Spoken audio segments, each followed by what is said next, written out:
día de hoy tomaremos un breve respiro de esta vida pandémica y conversaremos con tres mujeres que han abierto grandes caminos en el circuito nacional e internacional de la música clásica.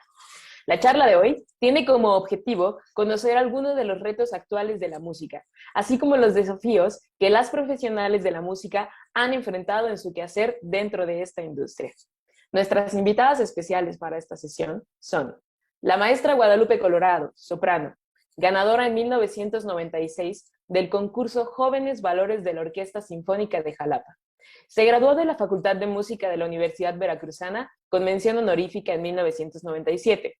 Cursó la maestría en canto, especialidad en Lied y oratorio en la Universität für Musik und Darstellende Kunst en Graz, Austria, primera latinoamericana aceptada, bajo la tutela de Christine Whittlesey y Karl Heinz. Ha tomado cursos con Erika Kubasek, Francisco Araiza, Joseph Cabré, Rido Terracado, Jean de Win, Sharon Spinetti, Maida Prado, Selena James, Renate Bale, Hartmut Kronz, Martin Klitman, Cristil Borges, Elena Lazarska y Eva Barstein. En 2003 obtuvo una beca en el marco del intercambio de residencias artísticas México-Canadá que organiza el Fondo Nacional para la Cultura y las Artes. En 2005 estudió con Ellie Emile, Rudolf Jansen, en la University of British Columbia, en Vancouver, Canadá. Fue la única extranjera seleccionada. Ha sido solista con la Orquesta de Teatro de Bellas Artes, la Orquesta del Festival de Bad Aussee, el Steirisches Kammerensemble y la Opernorchester der Universität für Musik en Graz, y con The Vast Summer Arts Orchestra en Canadá. Ha actuado también en España, Italia, Hungría y Sudamérica. Ha grabado programas para la ORF, Austriaca y discos compactos como el estreno mundial de la ópera Lazarus de Schubert. Ha dado cursos en varias universidades de México y de Canadá. Fue directora artística de la primera Academia de Música Vocal, proyecto del Conservatorio de Música Sacra de Querétaro y la Universidad de Rutgers. Desde 2005 es miembro de la National Association of Teachers of Singing de Estados Unidos. Participó en 2010 en el International Singers Workshop en Monterrey, con Franco Iglesias, maestro de Plácido Domingo. En 2011 fue invitada al Congreso Internacional de Maestros Vocales, en París, organizado por Nathalie Doucet. En 2009 participó en el estudio de música renacentista y barroca del Conservatorio de Vicenza en Italia, en colaboración con Patricia Baccari y Gloria Banditelli. Desde 2000 es catedrática de la Facultad de Música de la Universidad Veracruzana, donde fundó una compañía de ópera que ha montado Le Nozze di Figaro, Così fan tutte, Die Zauberflut, Thais, Carmen, y es directora artística del Festival Internacional de Música Sacra, FIMUS, que organiza la Universidad Veracruzana. Actualmente dirige la Coral Infantil de Jalapa y el Ensamble de Madrigalistas de Jalapa. En enero del 2017 grabó el disco compacto Mujeres y Género, Clara Wieck y Fanny Mendelssohn, compilación de obras escritas para voz y piano en colaboración con la doctora Tania Chávez Nader en la Universidad Veracruzana. También, como invitada, tenemos a la maestra Consuelo Bolio, guitarrista y directora de orquesta que radica en Jalapa, Veracruz. Es licenciada en Artes en opción guitarra por la Facultad de Música de la Universidad Veracruzana, institución en la que en 2018 obtuvo con mención honorífica el grado de maestría en música con especialidad en dirección de orquesta bajo la guía del maestro Lanfranco Marcelletti Jr. Desde 1987 es catedrática de la Facultad de Música y del Centro de Iniciación Musical Infantil de la Universidad Veracruzana, habiendo obtenido varios de sus alumnos primeros lugares en importantes concursos nacionales de guitarra. Es integrante fundadora de la Orquesta de Guitarras de Jalapa, de la Secretaría de Educación de Veracruz, creada en 1995, en la cual funge como concertino y con la cual ha desarrollado una constante y amplia actividad artística, actuando como directora invitada en diversas ocasiones. Su actividad como solista la ha llevado a participar en importantes salas de conciertos y festivales en México, Polonia, Turquía, República Checa, la Federación Rusa, la República Popular de China, Costa Rica, Paraguay, Venezuela y España. En 2016 obtuvo el segundo premio y batuta de plata en la segunda edición del concurso internacional de dirección orquestal 3.0, convocado por la Orquesta Sinfónica de Paraguay y la Escuela de Dirección de Orquesta y Banda Maestro Navarro Lara. Participó en 2016 y 2017 como directora invitada de la Orquesta Universitaria de Música Popular en el Festival Internacional Camerata 21, FICA 21, organizado por la Universidad Veracruzana, así como en la primera y segunda edición del Festival Internacional de Orquestas de Guitarra, llevado a cabo en el Centro Cultural Tlacná en 2017 y 2018. En 2019 fue la artista homenajeada en el tercer encuentro de mujeres en la guitarra clásica, dirigiendo el ensamble formado por el mismo. Por votación de la orquesta, en mayo de ese mismo año, obtuvo el primer premio en el Workshop Concurso Internacional de Dirección de Orquesta, Sonidos de la Primavera, llevado a cabo en Mogilev, Bielorrusia, con la Orquesta Sinfónica de Mogilev Kapela. Seleccionada como becaria en julio de ese mismo año, tomó parte de uno de los más prestigiosos cursos de dirección orquestal, el Conductor's Retreat at Meadowmark, en Maine, Estados Unidos, fundado y dirigido por el distinguido maestro Kenneth Kisler. En 2020 participó en diversos eventos, entre ellos el tercer Simposio Internacional de Mujeres Directoras y el Festival Internacional de Guitarra de Tlaxcala. De agosto de ese mismo año a enero del 2021, impartió el diplomado en dirección de ensambles instrumentales, convocado por la Dirección de Actividades Artísticas de la Secretaría de Educación de Veracruz y la Facultad de Música de la Universidad Veracruzana. Maestra, muchas gracias por estar aquí. Y también como nuestra invitada tenemos a Liliana Rebolledo Vergara, trompetista veracruzana. Se ha destacado por ser pionera en el mundo de los metales en la ciudad de Jalapa.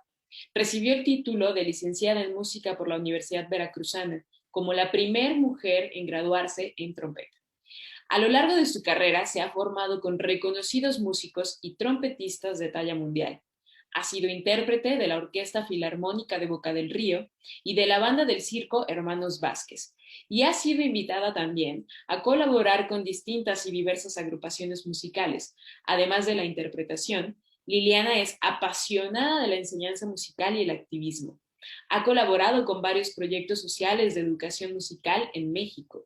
Actualmente, acaba de recibir el título de maestría en interpretación por la Universidad Estatal de Georgia en Estados Unidos y es parte de la generación 2021 del programa The Global Leaders Program, del cual recibirá un certificado de posgrado ejecutivo en emprendimiento social, desarrollo comunitario, gestión empresarial, agencia cultural y docencia artística. Muchísimas gracias, maestras, por estar aquí.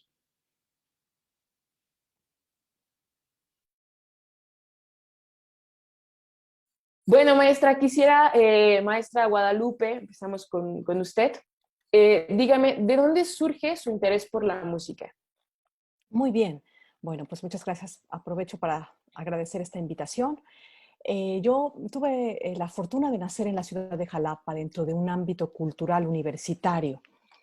En esos años 80, los grupos artísticos de la Universidad Veracruzana tenían adscrito a la Coral Infantil de Jalapa, dirigido por la maestra María Luisa Domínguez Navas, cantante, directora, pianista, y que fue codirectora del coro de la Universidad Veracruzana y directora de la Coral Infantil, con una formación tremenda, sólida. Fue un gran ejemplo de músico, mujer y artista. Digamos que en ese contexto de mi infancia, ella fue la principal inspiración para mí.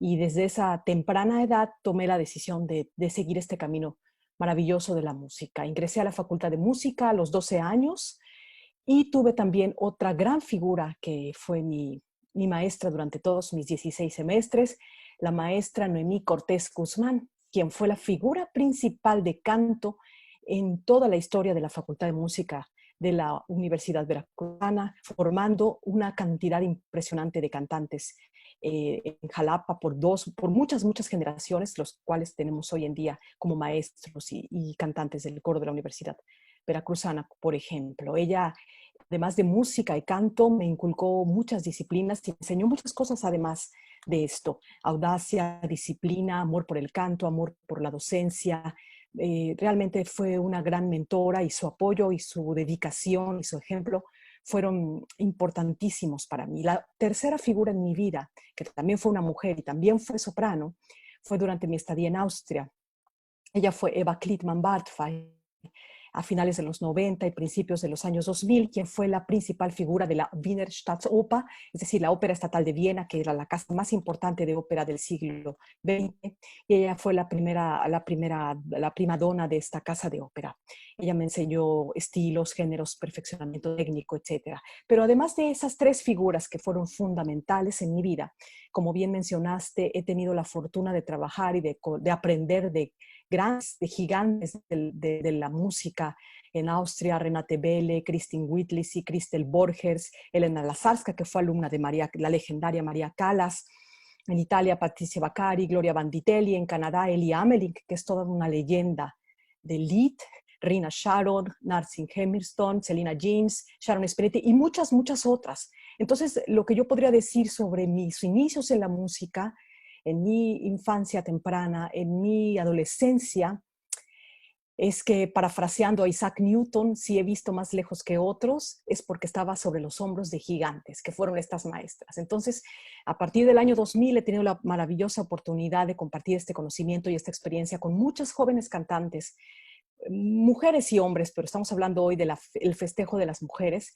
y me siento muy, muy orgullosa y muy contenta de haber compartido con muchas, muchas chicas cantantes jóvenes que ahora están en muchos ámbitos nacionales e internacionales pasando esta estafeta. Yo quisiera decir que esto que cada una de nosotras tenemos en nuestras carreras obedece a esfuerzos anteriores de otras maestras o de otros que vivieron en otras épocas. Estas maestras generalmente de las que te estoy hablando, dos de ellas ya fallecieron, una todavía vive, pero nacieron y vivieron en la primera mitad del siglo XX, teniendo que enfrentar retos muy fuertes en sus épocas y abriendo ella la brecha para que nosotras ahora podamos llegar y de una manera tener todo este contexto y todo este camino ya andado. Entonces, esa sería mi respuesta en cuanto a mis inicios en la música. Desde luego, tuve grandes figuras masculinas en mi carrera, como el maestro Schlesiak, muchos, muchos maestros que me han apoyado en el extranjero, también Karl-Heinz Donauer, muchos, muchos en Canadá. Pero como estamos hablando hoy de las mujeres, pues hago un homenaje y un agradecimiento para ellas. Gracias. Muchísimas gracias, maestra Guadalupe. Bueno, maestra Consuelo, también quisiéramos saber de dónde surge su interés por la música. Sí, bueno, antes que nada, muchísimas gracias por la invitación. Es un placer compartir hoy con ustedes.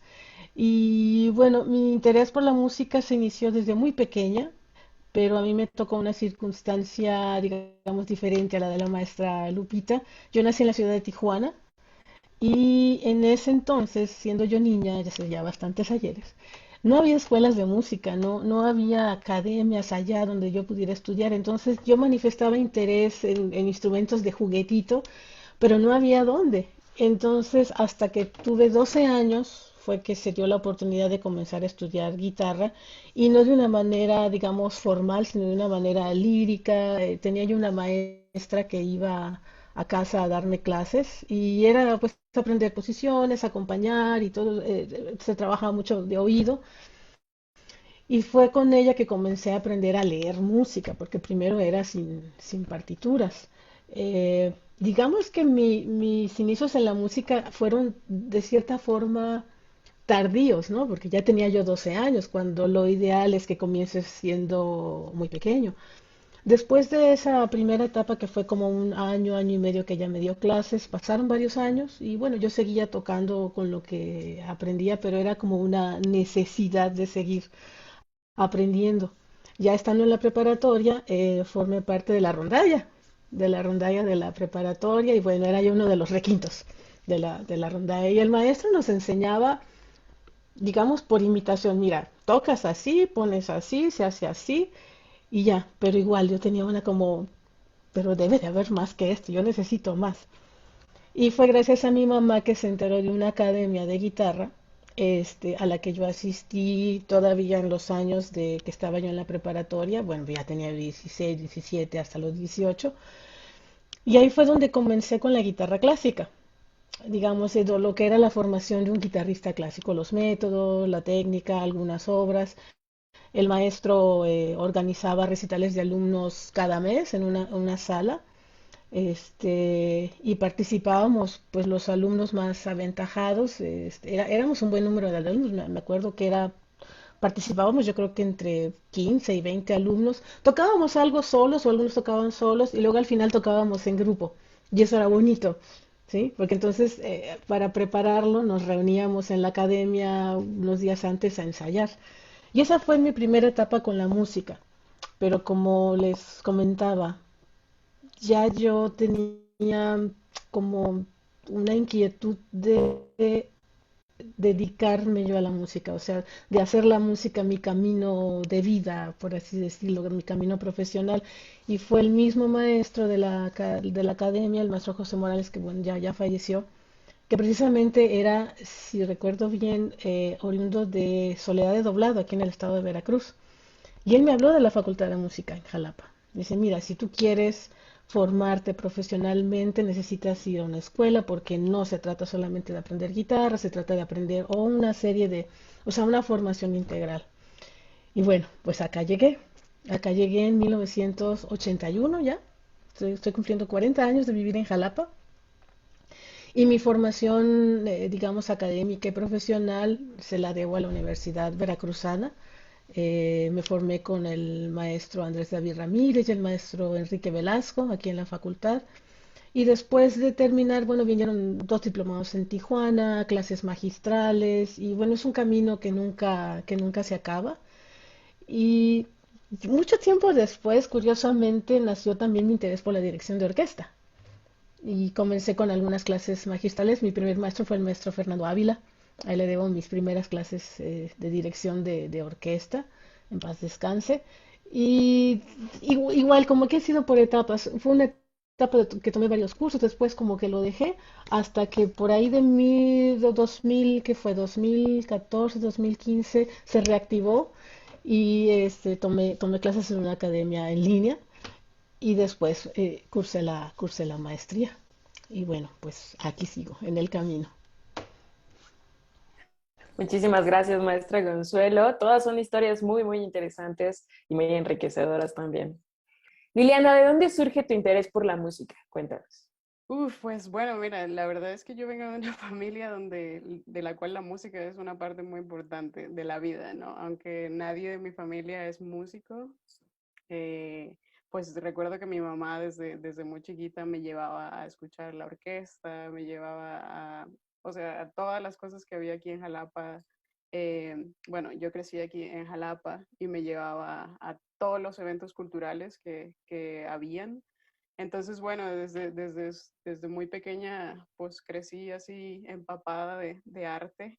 Y la verdad es que la música siempre me gustó, pero no fue hasta como los 13 años que empecé a tocar un instrumento. Y ya de ahí empecé la música y no paré. Bueno, maestras, al igual que en otros sectores, en la historia de la música han existido muchas mujeres que han hecho grandes aportes. Sin embargo, solo casos muy puntuales han alcanzado el reconocimiento social. Nira Raghuvanshi, abogada y miembro de la ONG Women in Music, señaló ante el Foro Internacional de las Mujeres celebrado en 2019 en Perú que la discriminación, el acoso sexual, la escasez de oportunidades para el progreso profesional, la brecha salarial, la falta de visibilidad, es algo muy común en la industria de la música. Maestra Guadalupe, en este sentido, desde su perspectiva, ¿usted considera que existe una desigualdad en la industria de la música? ¿Por qué? ¿Hay Bueno, alguna diferencia? Perdón, diga. no, no, adelante. ¿Hay alguna diferencia en el trato hacia las mujeres y en el ámbito profesional nacional e internacional? Muy bien, bueno, si alguien nos preguntara sobre el nombre de algún compositor de música, por ejemplo, todos contestarían Vivaldi, Mozart, Beethoven, Bach, pero ¿qué pasaría si preguntáramos por el nombre de alguna compositora, por ejemplo? ¿Alguien sabría decir, por ejemplo, los nombres Alamanda de Castelnau, Azalea de Porquerac, María de Ventador, Garmonda de Montpellier, Beatriz Condesa de Día? No le suenan a nadie. ¿Y por qué? Y es porque la historia, digamos que no ha ayudado mucho al reconocimiento de la mujer en el ámbito de la música. Quisiera mencionar que en el Renacimiento, por ejemplo, había condiciones para las mujeres para poder ejercer, estudiar y aprender música. Y es que debían satisfacer estas condiciones, como nacer en el seno de una familia noble o aristocrática. Tenemos grandes ejemplos a través de los años que afortunadamente ahora han tenido reivindicación, como Hildegard von Bingen, que fue polifacética, abadesa, física, filósofa, naturalista, compositora, poetisa y lingüista durante el medievo. Y a pesar de que su trabajo, por ejemplo, no era considerado como ciencia en su época, brilló con luz propia en esta oscura etapa del humano que fue la época medieval. Tenemos otro ejemplo, por ejemplo, como Francesca Chini, que fue la primera compositora de óperas de toda la historia de la humanidad, no mujer, sino de todos los compositores. Y solamente una ópera ha llegado hasta nuestros días. Su memoria también fue olvidada. En el periodo romántico alemán tenemos dos figuras como Josephine Wieck, Clara Wieck, que fue sin duda, bueno, o Clara Schumann, la pianista más importante del siglo XIX. Entonces, algunos críticos recientemente han hablado de ella y de la hermana de Félix Mendelssohn, diciendo que estas mujeres habían sobresalido únicamente por el apellido, por el soporte de su pareja y de su hermano respectivamente. Pero a pesar de esto, hubo una influencia decisiva en la interpretación del piano que tuvo Clara durante el siglo XIX. Su fama de maestra y concertista perduró en una época muy, muy difícil como fue el siglo XIX, no, a segunda del siglo XX, cuando se han redescubierto sus obras. En la segunda mitad del siglo XIX, las escuelas públicas en Alemania ya comenzaron a admitir a algunas mujeres en algunas pocas clases.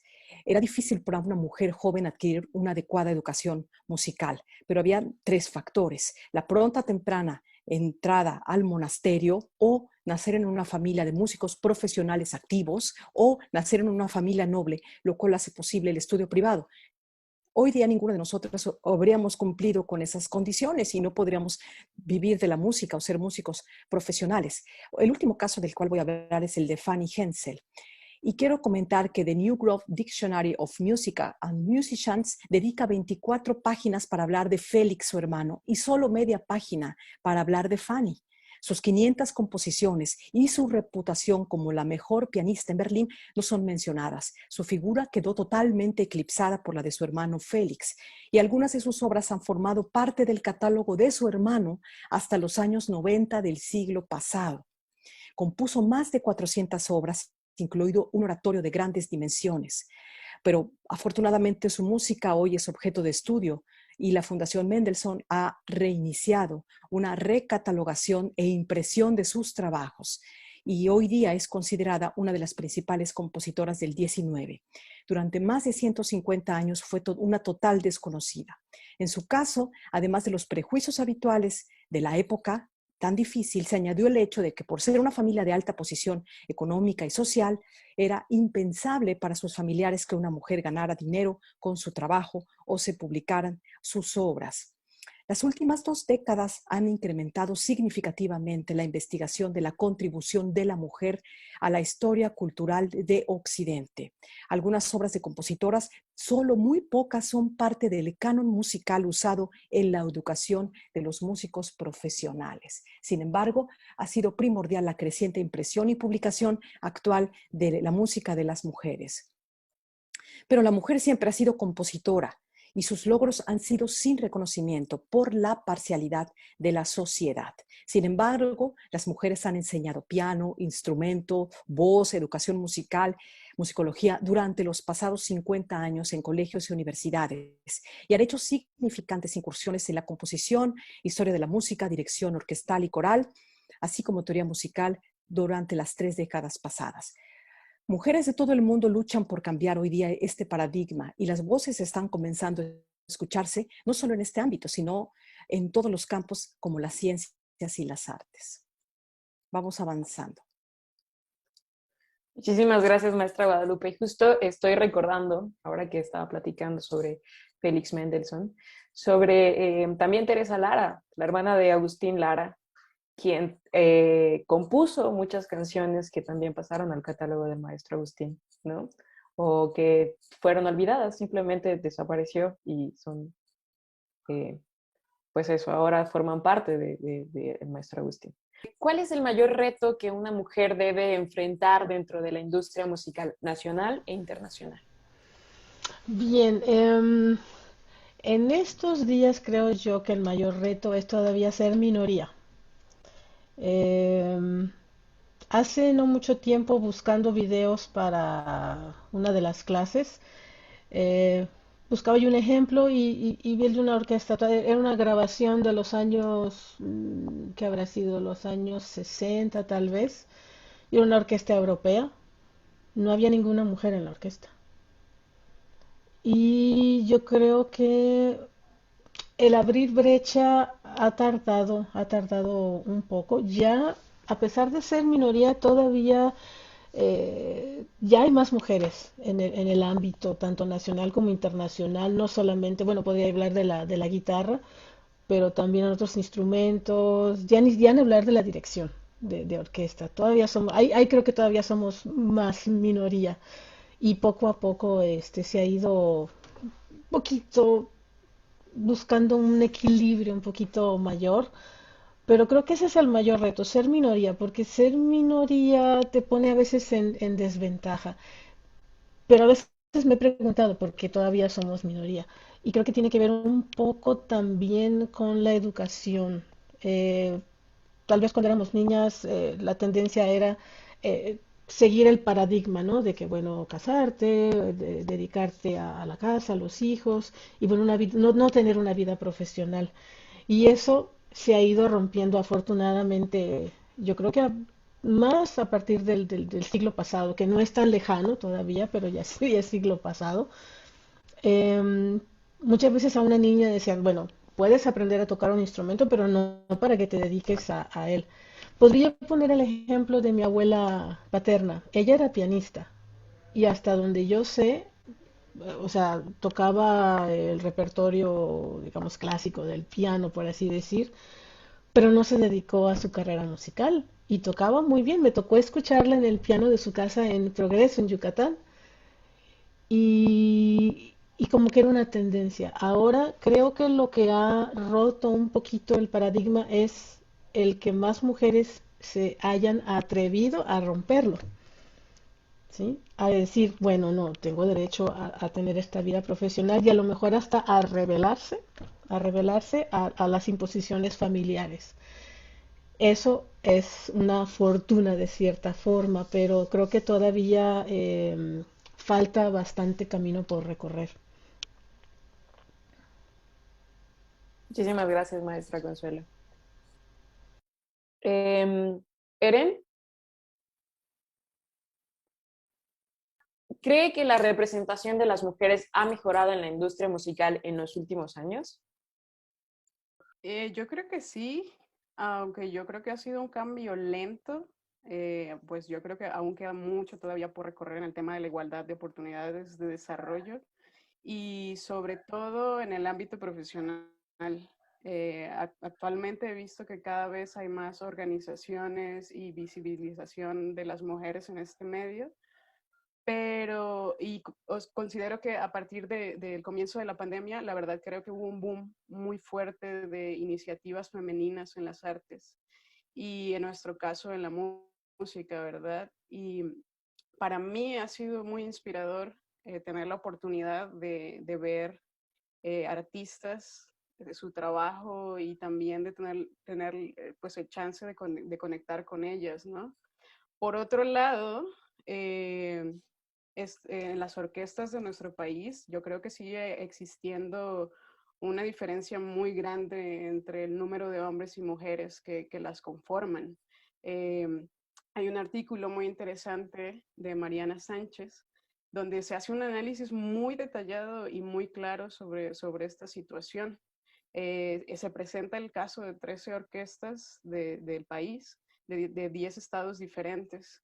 Y bueno, los números hablan por sí mismos y nos dicen que del total de integrantes que conforman estas orquestas, solamente el 27.7% están conformados por mujeres.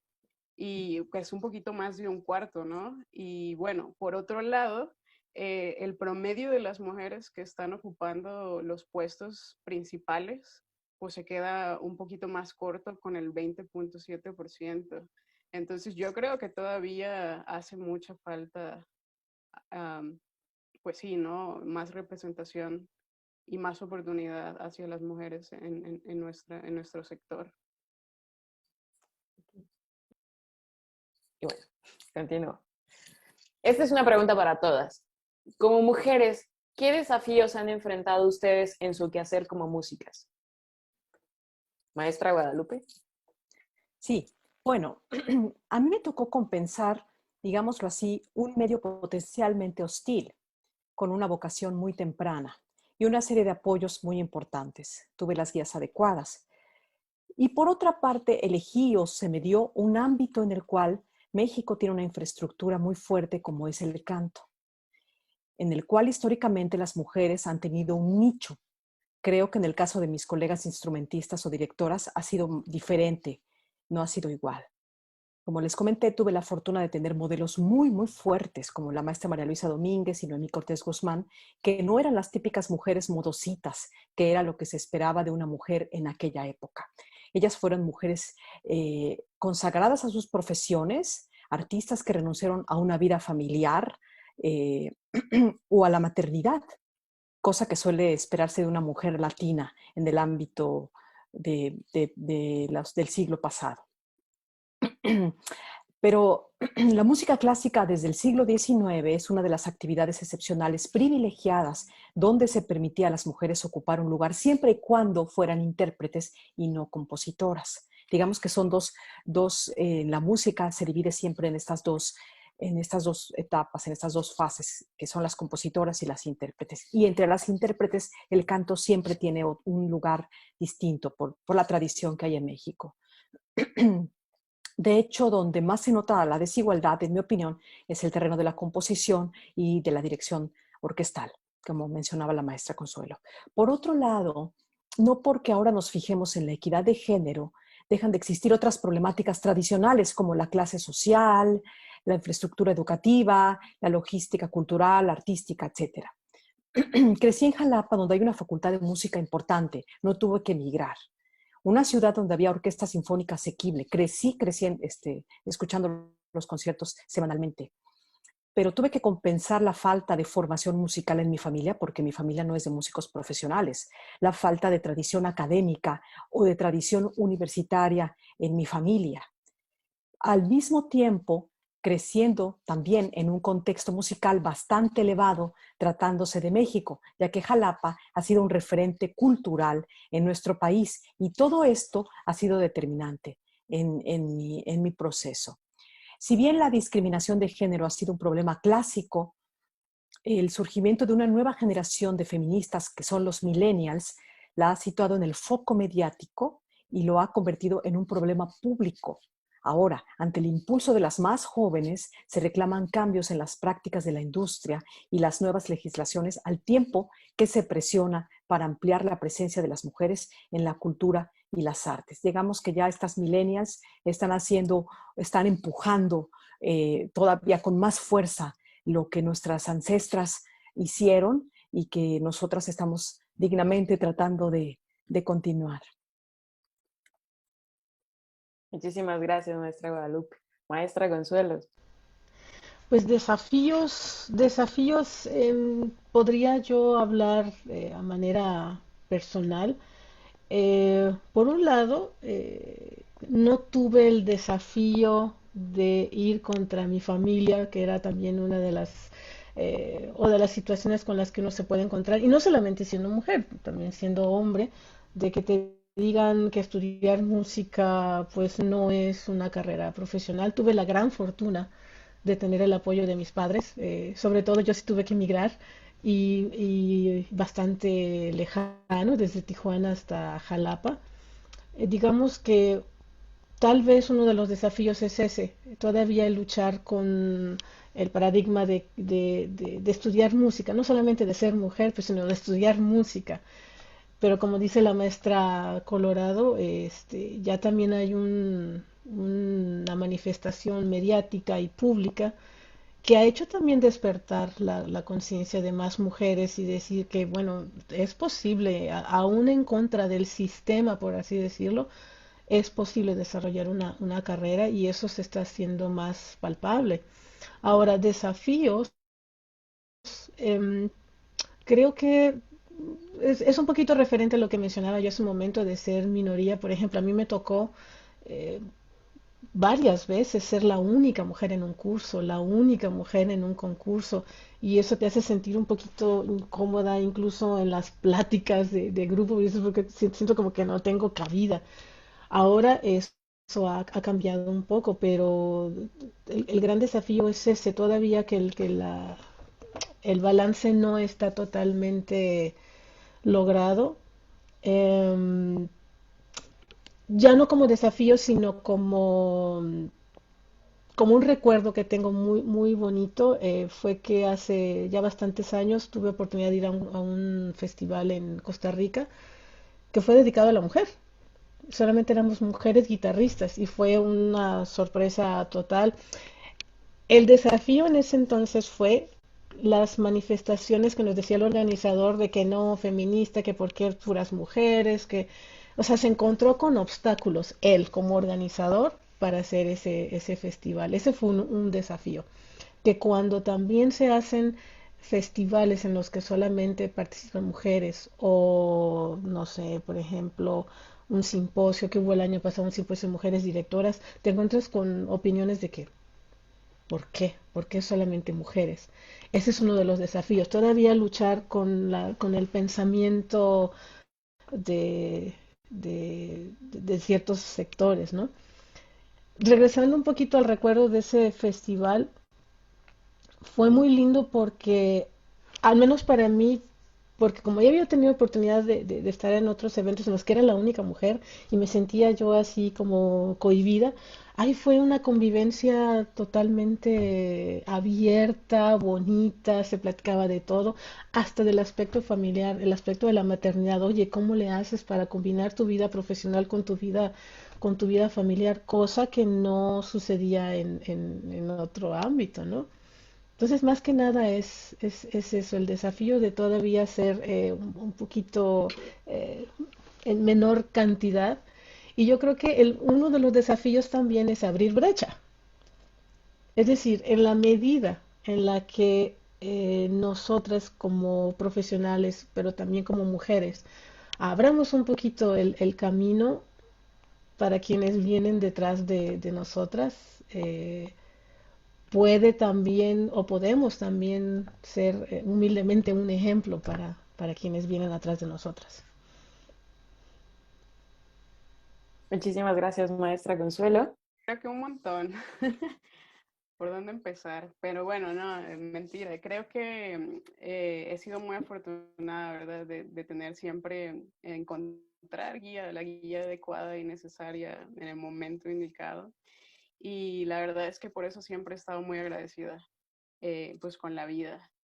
Y bueno, como instrumentista de metal, pues siempre me he tenido que desenvolver en un ambiente, pues de hombres, ¿verdad? Y aunque cada vez somos más y todavía somos,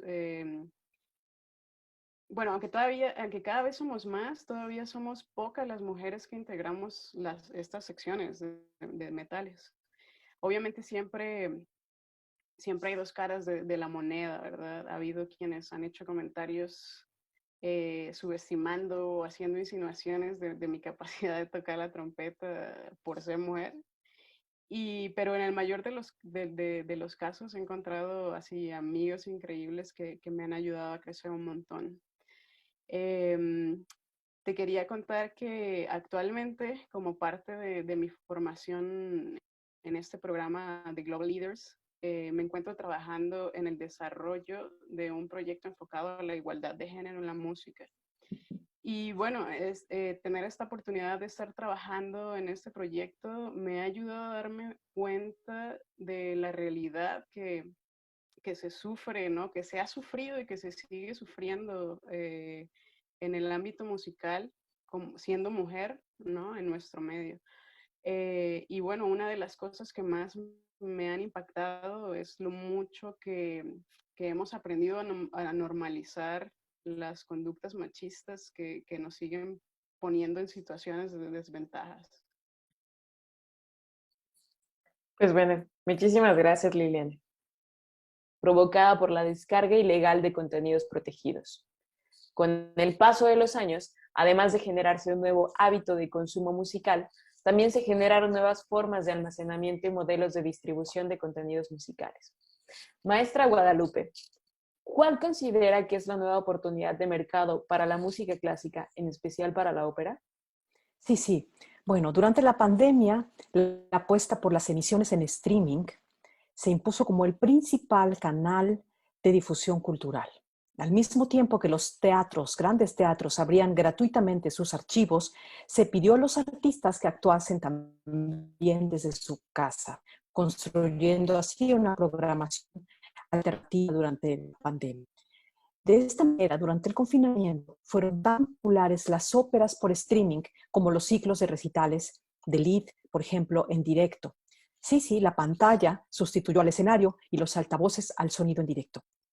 La tecnología debía acercarse a la experiencia real al máximo posible, un reto especialmente difícil para géneros como la ópera y la música clásica, ya que en otros géneros musicales y escénicos hicieron ya una transición global a la radio o a la televisión mucho antes de que se decretase el confinamiento.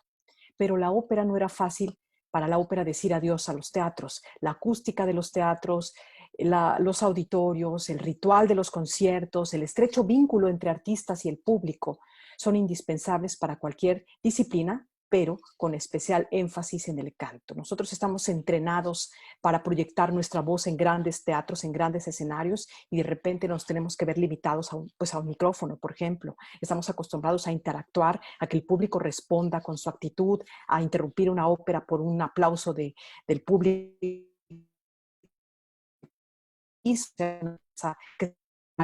importante. Entonces, el artista se retroalimenta del público vivo, de sus actitudes, los programas de mano, la sensación de tener el programa impreso. Son muchos detalles.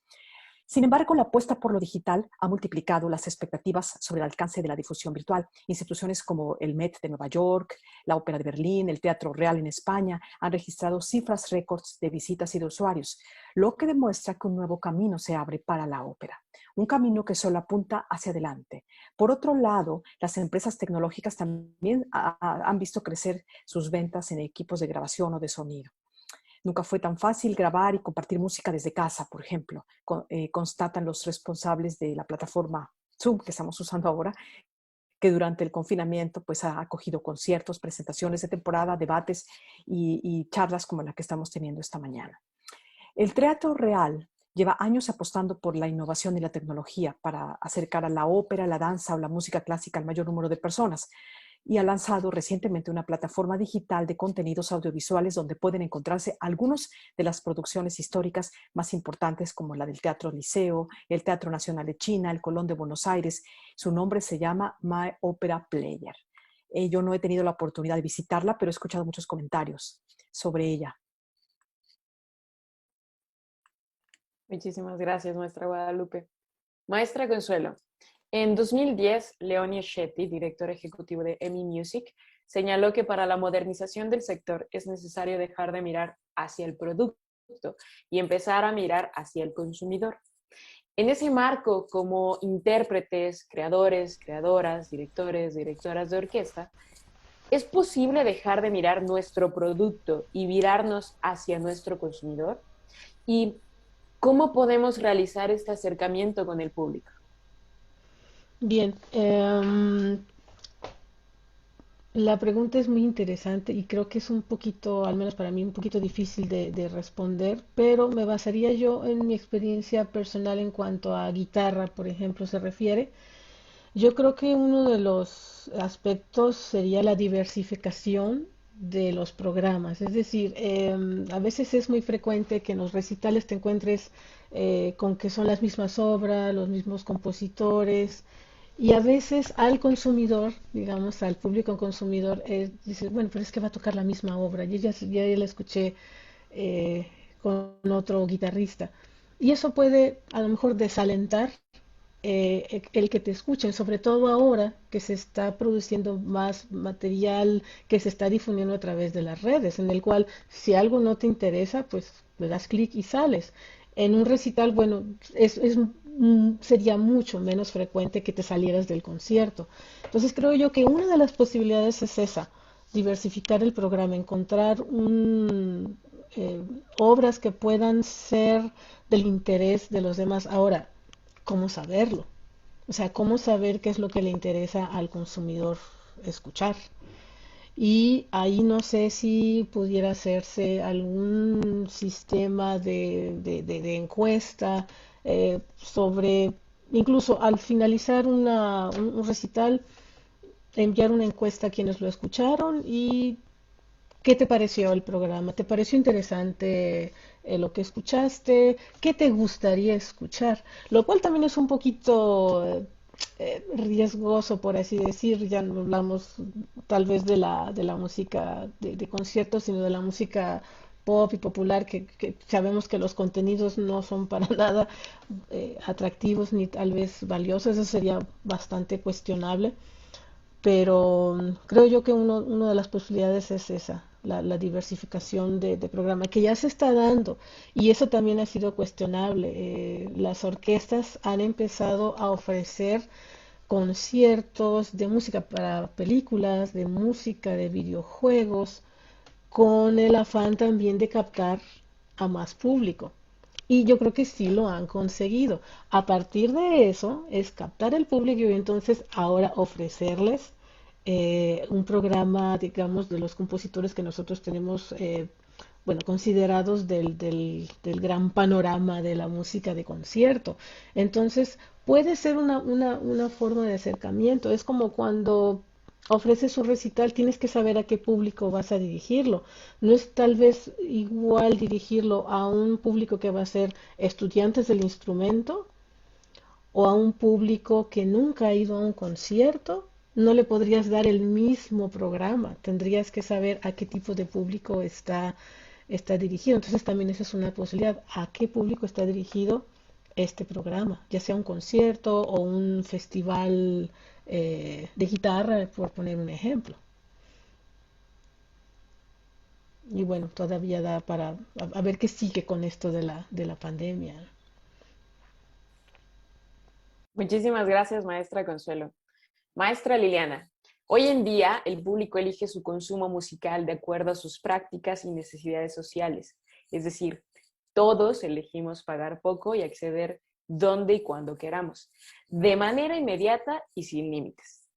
¿Considera que este nuevo modelo de consumo es rentable para las y los creadores e intérpretes de la música clásica? ¿Y por qué?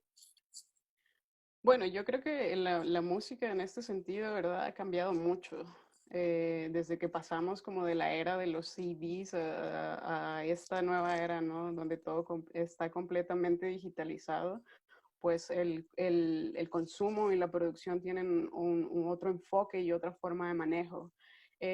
Yo hasta la fecha no he producido ningún disco y la verdad es que no estoy muy familiarizada con el funcionamiento y las políticas de estas plataformas. Sin embargo, como siempre, ¿no? He escuchado gente, artistas pues que se saben mover en este medio, ¿no? Y que sí tienen la posibilidad de generar, pues, pues dinero, ¿no? Pero hay muchos otros por el otro lado que no están tan contentos. Personalmente, pues no he tenido esta experiencia todavía y pues la verdad no sabría contestarte así al 100% respecto a esto. Ok. Y la respuesta de estas personas que te han compartido ha sido eso, negativa. Bueno, o sea, hay de ambas, ¿no? Hay de ambas partes, ¿no? Hay gente que está contenta y produciendo, ¿no? Pero yo también creo que depende mucho de eso, del consumo, de qué tanto alcance tenga tu música, en este caso. Con la crisis sanitaria que estamos viviendo, se han despejado diversas oportunidades de acceso virtual y gratuito a diferentes propuestas musicales, lo que quiere decir que es un buen tiempo para abrirse a nuevos públicos. En este sentido, yo les pregunto a todas, primero, ¿qué creen que sucederá con la música clásica en los próximos 5 años? Maestra Guadalupe. Sí, la música clásica, la industria de los espectáculos en vivo está en crisis. Esta crisis va a profundizarse y ahora mismo pueden notarse signos de saturación en el streaming, por ejemplo. La gente no asiste a conciertos, ni siquiera los conciertos gratuitos de las casas más prestigiadas del mundo han logrado mantener el nivel que se tuvo en un principio. Habrá que innovar y retomar prácticas que hubo en pandemias anteriores, como en los años 20, los conciertos al aire libre, por ejemplo. Esa podría ser la principal fuente a mediano plazo. Y sí, habrá oportunidades para la música, porque en periodos de crisis siempre hay reajustes, reacomodos. Entonces las mujeres tienen que hacer un diagnóstico, o tenemos que hacer un diagnóstico de la situación crítica actual y con base en esto plantear estrategias innovadoras, creativas, verdaderamente nuevas, que puedan crear y generar nuevas oportunidades. Los retos que plantea esta pandemia y la crisis mundial son enormes, gigantescos, como no se habían visto en los últimos 100 años. La representación en directo es la mayor forma de contagio. Y la mayor forma de contagio en la música es el canto. De ese tamaño es la crisis. Podemos ir a conciertos donde los violinistas tienen cubreboca, los instrumentistas, pero en el canto es proyectar el sonido, proyectar la voz y muchas veces hay emisión de saliva, por ejemplo. Todos sabemos que un canto relajado se caracteriza por tener una boca que no está reseca. Cuando hay resequedad en la voz, hay tensión en la garganta, tenemos la boca reseca. Entonces estamos siempre buscando de cantar con la mayor relajación y elasticidad posible. Entonces estamos escupiendo al colega con el cantamos el dueto o a los de la primera fila en el público, ¿no? Bueno, el streaming crea saturación y no tiene ninguna fidelidad. El público melómano exigente no ve streaming, escucha discos, lo que puede ser que haya también un resurgimiento del CD que ofrece mucho a mayor fidelidad. Pero tendrían que inventarse nuevas formas que ahora mismo no se ven apenas iniciativas. En algunas orquestas de México ya están algunas sinfónicas tocando en los jardines que tienen alrededor afuera de las salas, por ejemplo. Esos conciertos al aire libre son el futuro, como cuando la Cineteca Nacional organizaba las funciones de cine durante el verano. La crisis acentúa la desigualdad y tienen que buscarse estrategias, porque durante las crisis los poderes fácticos, es decir, los que ya existen, buscan afianzarse. Es por eso que tienen que buscar las mujeres mayores espacios, conquistar mayores espacios. En América Latina hay muchas orquestas y muchos grupos, agrupaciones musicales, perdón, de música clásica ligadas a las universidades. Entonces, tiene el sustento asegurado. Pero en otras partes del mundo, como en Europa o en los Estados Unidos, donde la mayoría de las orquestas no tienen soporte institucional, la crisis suele ser muy fuerte. Muchísimas gracias, maestra Guadalupe. Maestra Consuelo. Pues creo que la maestra Lupita ha resumido muy bien el desafío que tiene la música clásica en estos días. Y bueno, una de las soluciones que se ha encontrado es precisamente el streaming o el grabar los conciertos y transmitirlos, pero eso también creo que ha llevado un poco a una saturación del medio. Digamos, en redes sociales a veces te encuentras eh, que hay el mismo día, más o menos a la misma hora, tres eventos. Dices, ¿cuál veo? Lo cual, bueno, también tiene la ventaja de que si queda grabado puedes escucharlo en el momento que tú desees, a no ser que sea un streaming en vivo y bueno, ya ahí queda. Pero sí me ha tocado ver algún concierto que está siendo transmitido en vivo, sin público, lo cual eso causa una sensación, bueno, como hace falta ese contacto humano, digamos, para quien, me imagino principalmente para los músicos de la orquesta o el artista que está tocando su concierto, ¿no? Pero creo que lo que ha dicho la maestra Lupita básicamente resume muy bien y me adhiero también a la opinión que ella ha expresado. Muy bien, muchísimas gracias, maestras. Bueno, a ciencia cierta, la verdad es que no lo sé, pero creo que a raíz de la pandemia, ¿no? O bueno, la pandemia en sí ha sido un reto muy grande para todos en todos los sentidos, no solo en el sector musical, sino en muchos otros, ¿no? Y bueno, al igual que distintos sectores, pues nuestro sector se ha visto pues bastante afectado, ¿no? Entonces, yo creo que nos estamos viendo obligados a reconsiderar y a plantear cómo se han venido haciendo las cosas hasta antes de la pandemia, ¿no? También creo que la creatividad tiene que jugar, pues ahora sí que un papel muy importante a la hora de pensar en nuevos formatos de distribución de la música. Y pienso que es muy necesario retomar los espacios públicos ahora que no podemos estar encerrados muchas personas en el mismo lugar, ¿verdad? Y también creo que sería importante empezar a hacer colaboraciones con otros sectores del arte, como son, no sé, la danza, el teatro y el arte visual, entre otros, ¿no? Ujú. Gracias, maestras. Y bueno, retomando un poco también lo que platicó la maestra Guadalupe, ¿cómo ven ustedes el desarrollo de sus instrumentos, el desarrollo del canto, de la guitarra, de la dirección orquestal y de la trompeta en el futuro? ¿Cómo lo ven? Maestra Consuelo, podemos comenzar con usted. Ok, sí, muchas gracias. Em, en cuanto a la guitarra, en el desarrollo del instrumento como tal, creo que la pandemia dentro de la situación o del aspecto negativo y difícil que ha representado durante este último año, también ha ofrecido ciertas oportunidades. Por ejemplo, de tener acceso a conciertos en otras ciudades a los que tal vez no pudieras haber accedido por el traslado.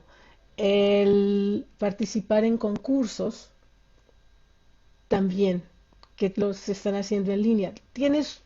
No todo tiene pros, también tiene sus contras, pero es mejor, creo yo, hacer esto a haberse quedado sin hacer nada, o sea, que la actividad se hubiera parado totalmente. Em, También me ha tocado ver, por ejemplo, clases magistrales con grandes maestros ofrecidos a través de universidades que están teniendo un programa precisamente de formación. Y digo, a mí como maestra también hubiera sido muy difícil asistir a la universidad a esta clase y ahora la tengo en mi casa. En ese sentido, creo que el desarrollo del instrumento en lo que se refiere a la formación de nuevos guitarristas, pues ha tenido un pro en ese sentido. Como digo, nunca va a ser igual una clase en línea. Me ha tocado también, bueno, estar de este lado de maestra que estar en el mismo espacio con el alumno. Pero esa es una de las posibilidades. Ahora en la dirección orquestal, eh, pues creo que también el diplomado bueno, en el que tú tomaste parte fue una oportunidad de ver cómo podemos seguir o cómo podemos enseñar en línea.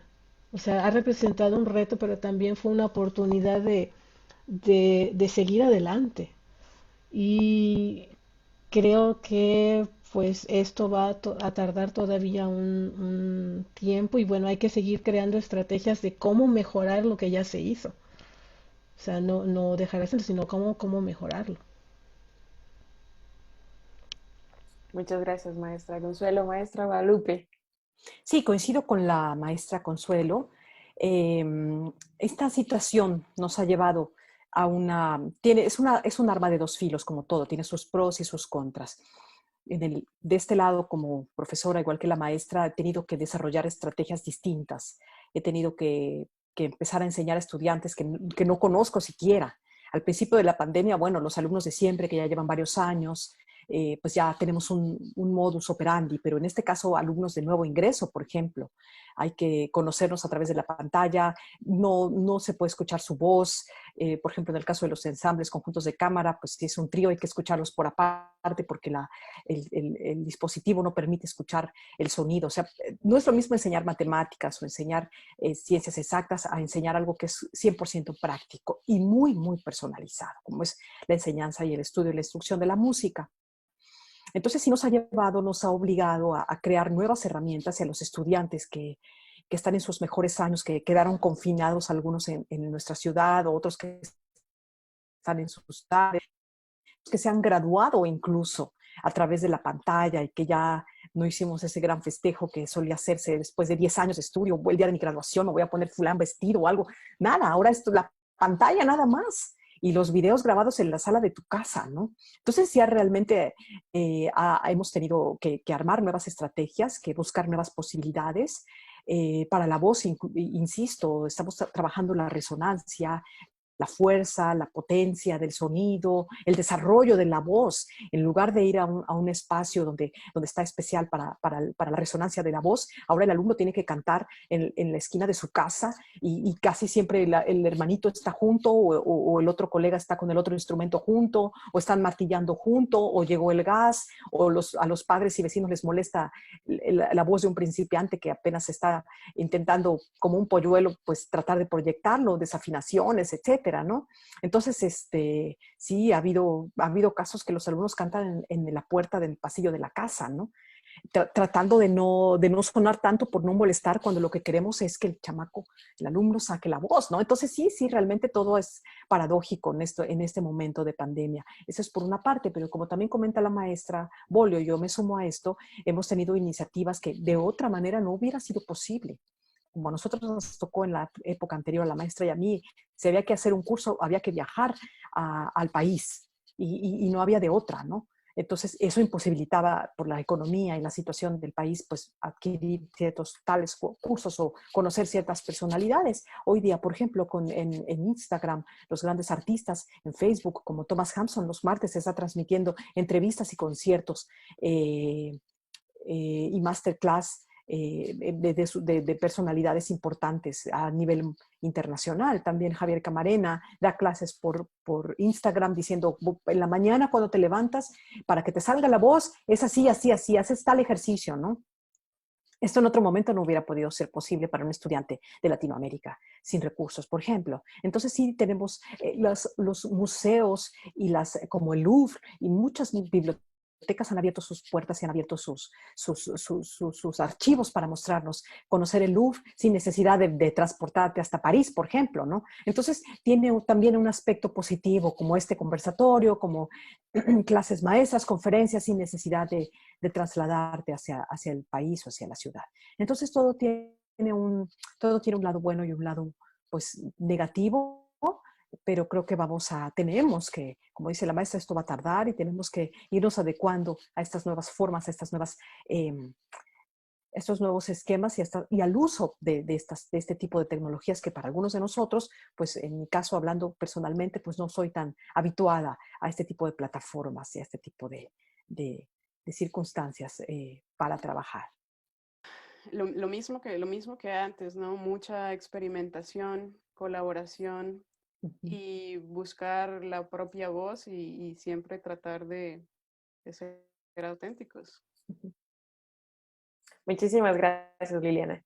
Nada, de qué, Marcela. A ti muchas gracias por este espacio. Gracias. Corte. Pues bueno, muchísimas gracias, maestra Guadalupe, maestra Consuelo y maestra Liliana. Gracias por compartir todas estas experiencias que sin duda serán un gran aporte para el desarrollo de todas y todos nosotros, quienes nos dedicamos a este lindo quehacer musical. Bueno, pues invito a todas y a todos a que continúen con la programación que se ha preparado en coordinación con la Unidad de Género del Instituto Veracruzano de la Cultura en el marco del Día Internacional de la Mujer, tal como el ciclo de sábado de conciertos que ha preparado el recinto cultural Jardín de las Esculturas, en el que presentarán e invito a todos y a todas a que continúen viendo la programación que se ha preparado en coordinación con la Unidad de Género del Instituto Veracruzano de la Cultura en el marco del Día Internacional de la Mujer, como el ciclo de sábados de concierto, en el que les invito a que asistan los conciertos que ya pasaron, en donde estuvo la maestra Guadalupe Colorado, y el día de mañana se estará presentando a la 1 de la tarde la maestra Consuelo Bol. Todo esto a través de la página del Espacio Cultural Jardín de las Esculturas. Muchísimas gracias a todos y a todas.